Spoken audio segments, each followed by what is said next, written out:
to John chapter 9. As I promised, we'll continue looking at verse 3.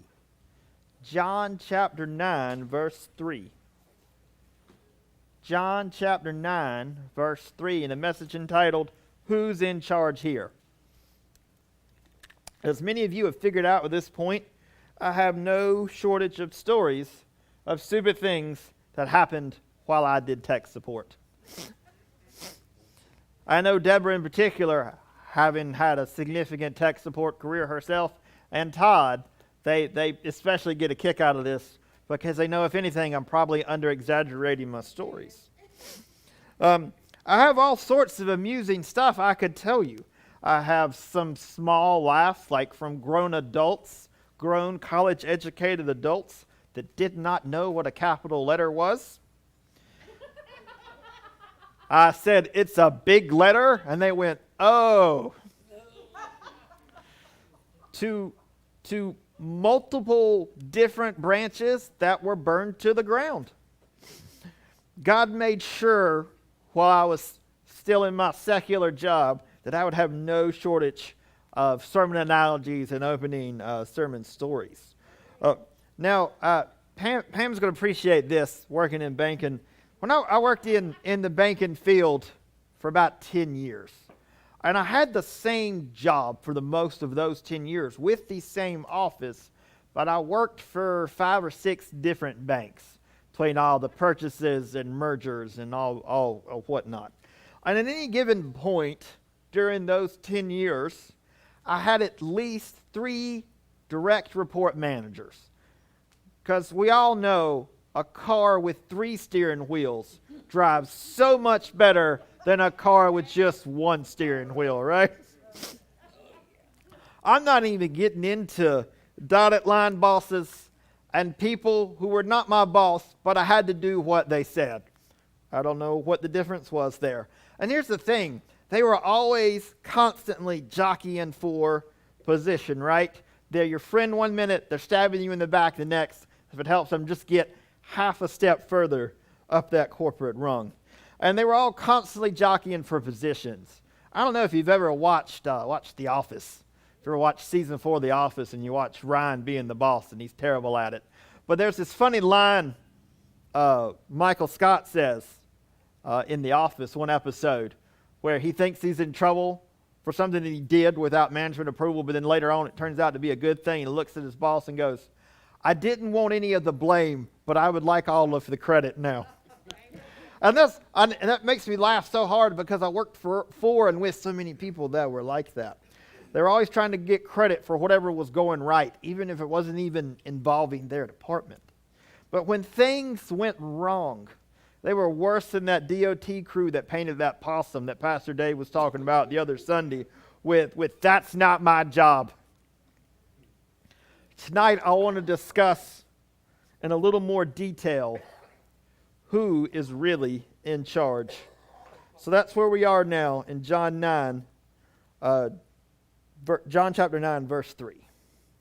Jesus answered and said, neither this man nor his parents sinned, but that the work of God should be revealed in him. So I promised you last week I would spend a little more time tonight discussing the sovereignty of God. And so here's the thing.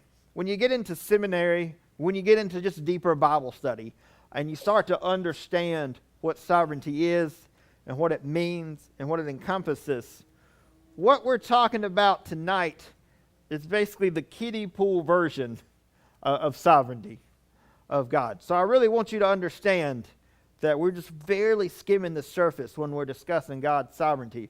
But the depths of God's sovereignty is deeper than even the Mariana Trench, which my understanding is that may or may not be the deepest point on earth. We don't know because we haven't been able to successfully find the bottom yet. But this is a complex and deep subject, but I wanted to give it at least a little more time than I did last week. And so we start here in John 9, and Jesus and his disciples are most likely outside the temple, and they come across a man. And this man has been blind from birth. Both he and his family have suffered because of this. Not just in the day-to-day of living with a disability, especially 2,000 years ago, when there wasn't anything even remotely resembling the Americans with Disability Act, but instead, there was a lot of judgment from their society, from their culture, that believed either this man or his parents had committed some great sin for him to be born blind. And blindness was a very common thing in this part of the world in this time frame. Just because there were no antibiotics. If you got pink eye, you probably went blind from it, right? You know, there was no OSHA, so it wasn't like you were working in the safest environments anyway. And if you lived long enough, just from the harshness of the desert sun, you would eventually lose your vision because of it. And so the society this man grew up in, and still in many parts of the world today, viewed disabilities as judgment from God for their specific sin. And so the disciples, wanting to know whose fault it was, asked Jesus. They said, who sinned? This man or this man's parents that he was born blind? And one of the questions was, how could he have sinned to be born blind? Did he commit some great sin in the womb? Some people would have thought that. Some people said God in his foreknowledge knew this man would be a great sinner, so he struck him blind as judgment for acts that he had not even committed yet. But Jesus looks at them and he turns their world and their theology upside down. And he says, this man's disability, this man's suffering, they're not the results of direct sin, but they're actually for the glory of God, that God might be glorified in this man. There are 1,189 chapters across both the Old and New Testament. Of those 1,189 chapters, 1,185 of them deal with sin and suffering in some way, shape, form, or fashion. 4 chapters in the Bible do not. Genesis 1 and 2, when everything was created in perfection. Revelation 21 and 22, when everything is perfect once again. But the bulk of the Bible, the bulk of Scripture, the bulk of Jesus' teaching is telling us how to deal with sin and suffering in our lives. We view suffering as a bad thing, and understandably so. All of us are going through some kind of trial. All of us have a loved one that is suffering. And to hear that our sufferings not only have the potential to glorify God, but are part of God's sovereign will, part of his plan. That's one thing to say in the pulpit and give lip service to Romans 8:28, God ordains all things to work out for the good of his people. It's another to believe that in the practicality of our day-to-day, facing truly difficult circumstances, especially within the last 16 months or so. In the book of Job, which we understand as the first actual book of the Bible that was written down, all manner of disaster happens to Job in a very short amount of time. His health, his wealth, his family are all taken from him in the blink of an eye. A good portion of the rest of the book of Job, 40 plus chapters, are his friends trying to convince him that God has cursed him, and this was some great sin that Job did, and it was all his fault. But chapter 1, which we often tend to skip when we're reading Job, begins the very interesting premise. Satan approaches the throne of God and requests permission to harm Job. Job 1:12. The Lord said to Satan, behold, all that he has is in your power. Only do not lay a hand on his person. So Satan went out from the presence of the Lord. Lest we think this is an Old Testament concept, I refer you to towards the end of the book of Luke. In Luke 22, Jesus is explaining to his disciples that he has to die. He has to die for the sins of all mankind. And that he's going to be beaten, and he's going to suffer, and he's going to be murdered. And Simon Peter goes, Lord, far from it. Lord, forbid it. I will not allow you to do this. Jesus has an interesting response to Peter. And the Lord said, here in Luke 22, verse 31, Simon, Simon, indeed Satan has asked for you, that he may sift you as wheat.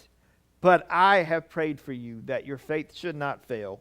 And when you have returned to me, strengthen your brethren. We will say, and a lot of people will say, even if they don't go to church, even if they're not really Christian, they'll say everything happens for a reason, right? They'll have just a general concept of a belief of something along the lines of fate, especially on bigger picture stuff beyond their control. As Christians, or at least theologically friendly people, will say God is in control. But when we say that, what do we really mean? What do we picture? Is God involved in some kind of massive, large-scale cosmic chess match with Satan where people and places and things are the pieces? And sure, God might lose some pieces. Satan might sneak in a good cheap shot here and there, but ultimately God's going to win the game. What does it mean when we say God is sovereign? Sovereign's a word that we really only use at church for the most part. And it's one of those words we've used so much at church that we think we know what it means, but we don't necessarily know what it means. Sovereign, as a noun, is someone possessing supreme power or authority, like a monarch or a king. As an adjective, it means the greatest in degree, rank, and authority. Jesus is sovereign, and Jesus is our sovereign, and that he is the king above all kings, and also that he possesses the highest rank and authority that can be possessed. One of the central tenets of Christianity is the belief in Jesus as King and Lord of all. We say he's the three omnis. He's omnipresent, means he's everywhere at once. He's omniscient, which means he's all-knowing. And he's omnipotent, which means he's all-powerful. And when we combine these three things, we say that nothing happens outside of God's will. To say that God is sovereign is to express his almightiness in every area. His power, knowledge, and presence ensure that his goals are met, that his designs are fulfilled, and that his superintendence of all events is, to God at least, essentially risk-free.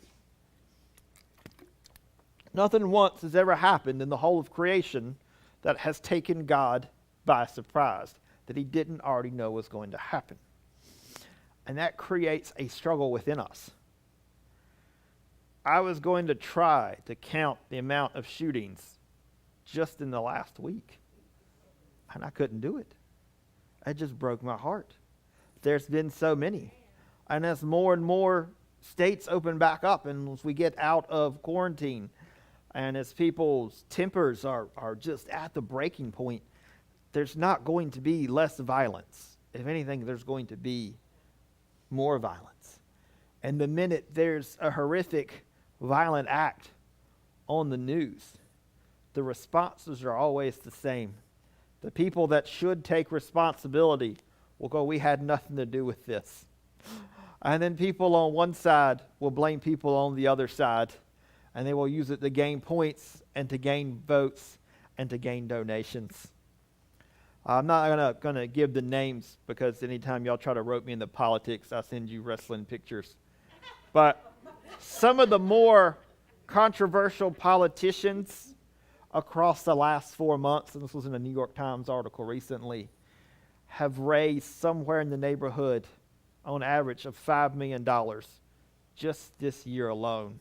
And it seems the more controversial thing they said, and this is on the left and the right, regardless which side you want to pick, the more controversial things that they say, the more they get on the news, and the more the donations come in. At the end of the day, it's usually about the money. So they don't care about the people affected by the violence. They don't care about all these families that have lost loved ones that they will never see again. They just care that they got another dime in their pocket and another vote come election day. And to look at that, just that, it's hard to look at that and go, how can God possibly be in control when things like this happen? And that's just us. That's not counting the 70-some countries where Christians are actively persecuted, where they're hunted down and murdered for the gospel. Several of you saw on the news in multiple African and Middle Eastern areas of the world where Christians were hunted down and exterminated on Easter Sunday because they knew they would be vulnerable then. And we get caught up in that, and it's heartbreaking. But if that was all that there was, that would be sad indeed. But there is not all that there is. This life is not all that there is. And as we go through these difficult things, we see God's sovereignty. We see at the very beginning in Genesis 1:1, God is sovereign in creation. It says, in the beginning, God created the heavens and the earth. And quite frankly, if you can accept that verse, the rest of the Bible shouldn't be an issue. Because it says, apart from God, there was nothing, and then there was something. There was matter, there was space, there was time, there was energy. Time is a created thing. God exists outside of time. And all these things came into being, Latin, ex nihilo, out of nothing. The will to create was entirely God's. The execution was entirely God's. There was no necessity for him to create. It was a free action that he chose to do. And with God being the same yesterday, today, and forever, God has never once had to adjust his plan based on new information or unforeseeable events. I can't tell you how much me and Eric and David and Drew were scrambling, and then Eric left, which caused even more scrambling across the last 16 months. Of all the things we had to stop and start and it again, and then we finally just got to the point, well, all we can do right now is make bad decisions, so we're just going to agree on this particular bad decision until a different bad decision comes along, and then we're going to go with that one. And a lot of you have taken time to point out how bad our decisions were. Thank you. We're well aware of that.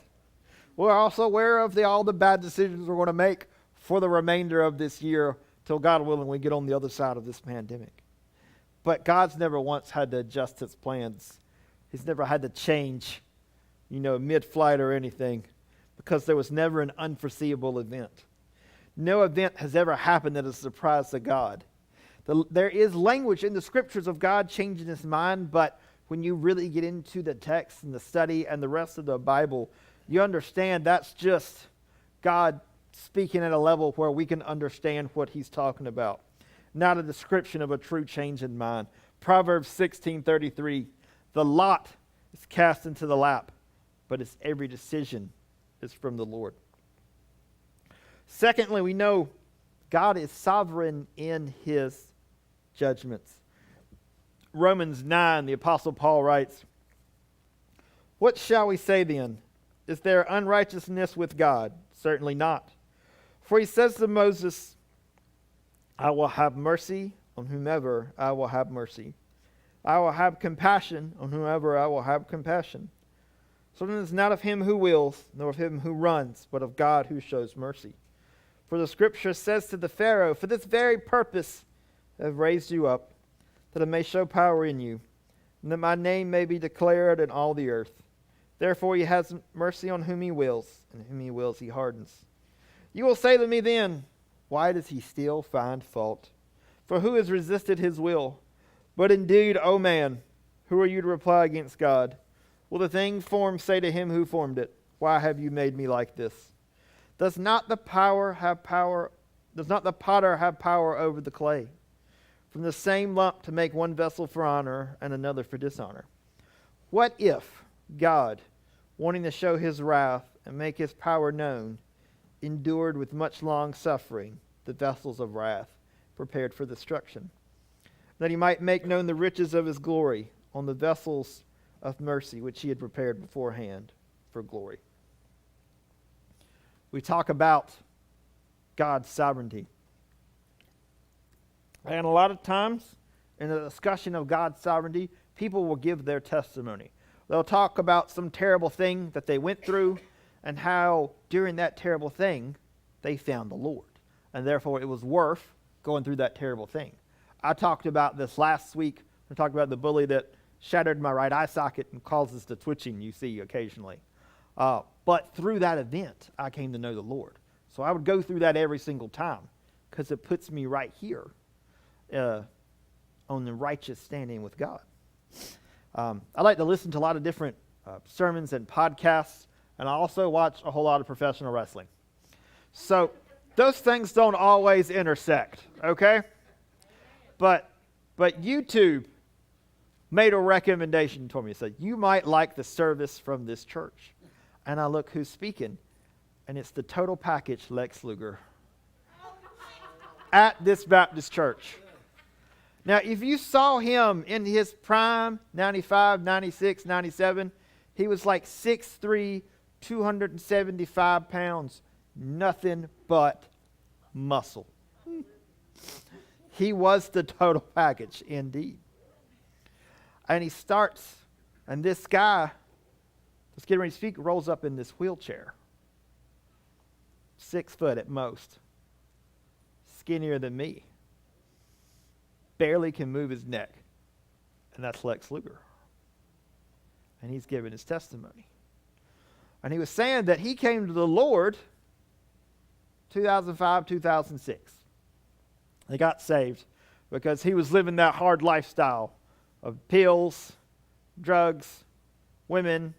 After his wrestling career ended because of those things, he ended up going to jail multiple times, committing somewhere around 19 felonies, and almost got charged with murder in the death of his girlfriend from an overdose.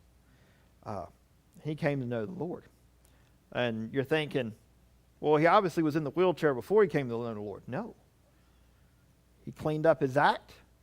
He was starting to straighten up his life. And he was still, Lex Luger. And he was going around doing shows, giving autographs, going to church, reconciled with his ex-wife, reconciled with his children, apologized to all people he needed to apologize to. Things were going good. And he goes to San Diego for an autograph signing. And he wakes up that morning, 6:30 a.m., and he can't move. He walked into that room and laid down. He woke up that morning. He could not move. And he tried to get out of bed, and he fell and slumped up against the nightstand. He couldn't move. Couldn't call for help. There's no one in the room with him. He says, and I spent 4 hours in that room till someone found me. He says, and that was some of the greatest 4 hours of my life. Because in my fear, I reached out to the Lord because I knew him now. And I knew he was there in that room with me. And it was just me and the Lord for 4 hours. And what should have been a terrifying, horrifying situation was not, because I knew he was there with me now. And I knew he was going to be with me whatever I had to go through. Through all the years, through all the bumps, through all the car wrecks, he eventually had significant spinal damage. And for whatever reason, however he slept that night, that was the final straw. He's been paralyzed from the neck down ever since. He got found by a security guard that came to check on him. He got rushed to Atlanta to one of the spine clinics. And in less than 12 weeks, a man who has spent 30 years building and maintaining his physique lost well over 100 pounds of muscle. He says, and then I got sent to this rehab. He says, and at the time, the majority of the rehab there at this particular place in Atlanta was teenagers. Late teens, early 20s, from all manner of traumas. He says, and at the time, the main demographic for wrestling was teenagers, late teens, early 20s. He says, and I knew God made this happen to me, and I knew God put me in there on purpose, and every person I got to talk to, I shared the gospel of Jesus Christ. Amen. Talk about suffering for God's glory. And he goes on to give the rest of this sermon. He's improved somewhat. He can move his arms on some good days, but he still needs a chair to get around. But you wouldn't, if you knew him in the 90s, you wouldn't recognize him today. But if you took a situation that I don't even know how I would respond in, and he used it for God's glory, because he knew that God was sovereign. Because he also knew, as he says in his sermon, God was sovereign in his redemption. Not merely the plan of redemption, but also in our individual redemption as well. In fact, our redemption had been the plan the entire time. Revelation 13:8, it says, all who dwell on the earth will worship him, whose names have not been written in the book of life of the Lamb, slain from the foundation of the world. It's talking about people worshiping the Antichrist. It says, but there are people who will not worship the Antichrist. There are people whose names have been written in the book of life, the Lamb's book of life, the Lamb that was slain from the foundation for the world. The word here for foundation in the Greek is where we get our word conception, and that it has always been the plan. God didn't scramble in Genesis 3 when man failed and go, what do I do now? The plan before Genesis 1:1 had always been Jesus. Apostle Paul writes in Ephesians 2:8-10, for by grace you have been saved through faith, and that not of yourselves. It's the gift of God, not of works, lest anyone should boast. For we are his workmanship, created in Christ Jesus for good works, which God prepared beforehand that we should walk in them. This is why we thank God for our salvation. This is where we thank God for the salvation of others. What we celebrate at Easter is we're actually celebrating the fact that the absolute worst thing that could ever happen happened in the murder and crucifixion of Jesus Christ. And we're celebrating that the absolute worst thing that could ever happen happened, and it wasn't sufficient enough to stop our Lord, and that he rose again. That's why we have hope. That's why we can look at the news and still have hope, because we can see that there's a world out there that doesn't have hope, and it needs that hope, and that God is sovereign over that hope. And we thank God not just for the large-scale plan of salvation of Jesus dying, but we thank God for our individual salvation stories as well. The assertion of divine sovereignty is not without a whole lot of questions, and they're all valid, and I'll be happy to try and address them after service or in emails or phone calls or however it is you want to communicate with me. Specific, referring to the existence of God's plan, free will, evil, and all those other things. But they're going to take a lot more time than is available to me, and I'm going to warn you, if I had a really good answer for all of this, I would be retired from all my millions of dollars of book sales and speaking engagements, and I'd be off on an island somewhere. So to not get too far in the weeds on this subject, any questions you have, there's lots of good resources. Research on your own. Come back. I'll be happy to discuss with you, David, Drew. I'll be happy to talk with you about this. But I will take a moment to ask one of the first questions I usually get. If God is sovereign in all manners, what is the point of human effort in evangelism and missions? I've never had anyone ask that wasn't just being lazy, but I've had that question a lot. Why can't I just stay at home and let God handle it? Well, first off, there's Matthew 28, where we're told, go therefore and make disciples of all the nations. It's not a suggestion, it's a commandment. It's the great commandment. We go, short answer, because Jesus said so. How many of you seen Forrest Gump? Most of you, right? My favorite scene in Forrest Gump, he's in the army. He fits in there like one of them round pegs. He's putting his rifle together. And he yells, done, drill sergeant. And he goes, Gump, how did you do that so quickly? And he goes, because you told me to, drill sergeant. That's really it. We go because God said to go. And we really don't need any other explanation beyond that. But it also ignores the fact that God, for whatever reasons, chooses to fulfill his plans using his body, using us, using the church.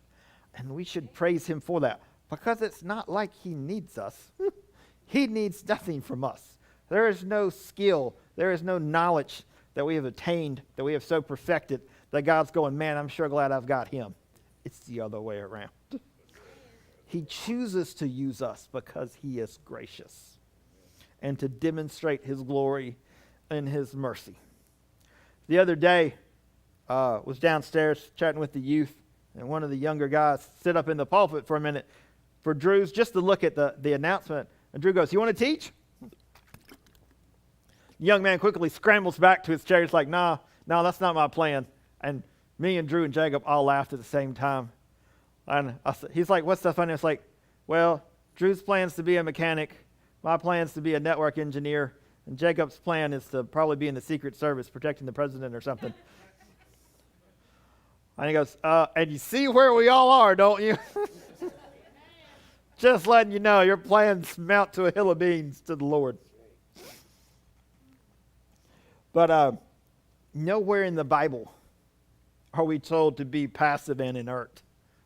Lots of times we're told to go. You can't love on your neighbor as yourself if you're just sitting on your couch. God holds us responsible for our actions and behavior. We know there's consequence and blessings both in this life and the next. Apostle Paul tells us in Philippians 2, 12 and 13, work out your own salvation with fear and trembling, for it is God who works in you, both to will and to work for his good pleasure. God is sovereign, and in his sovereignty, he displays his glory. And without it, we'd have no being, no salvation, no hope. When we ask the question, who's in charge, we say he is. I'm reminded of a story in the Bible, Matthew 17. Pharisees come up to Peter and go, "Hey, does your teacher pay his taxes? Does he pay his temple tax?" "Oh, good, godly people pay their temple tax so we can further the work of God." Peter's like, "Yes, of course he pays his taxes." And he goes right to Jesus. "Jesus, did you pay the temple tax?" It's not like you had a job or anything. He looks at Peter and goes, hey, take your fishing line. Go out to the pond. Throw the line in. Pull up a fish. You can find a coin in its mouth. It's going to be enough to cover temple tax for me and you. And he does that. And it's an often overlooked thing in the Bible. But I heard a pastor point out one time, for the coin to get in the fish's mouth, someone had to drop the coin first. This was enough to pay temple tax for two people. This was a lot of money. I've never, dropped a $20 bill and lost it and be like, "I'm so glad I lost that $20 bill." I'm sure God's going to send it to someone who needs it. Maybe that's what he does. I don't know. But that's what happens here. And when you think of all the moving pieces of Peter having to be right there, of having to have the fishing line, for that particular fish to have a coin in its mouth and still be able, to take the bait, and no other fish, when who knows how many countless fish were in there. Who knows when or how long that had the coin. Maybe it had been a couple of seconds. Maybe it had been a couple of months. I don't know. But God knows. Because God is the one that is sovereign. And if he is sovereign over such an incredibly small detail, he surely has the big ones under control as well. David Hess, you close us in a word of prayer?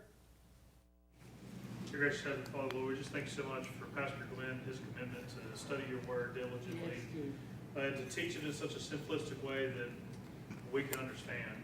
Lord, I pray that you might move us to study your word more diligently, that we would hide it in our hearts, that we would not sin against you. Lord, that we would fulfill the Great Commission in obedience to you, out of love for you, using our spiritual gifts to demonstrate your likeness, Lord.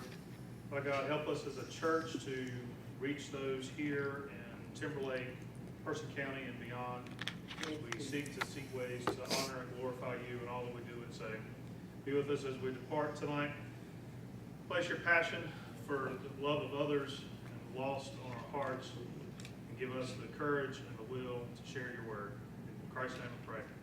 Amen. Amen. Amen. I got you.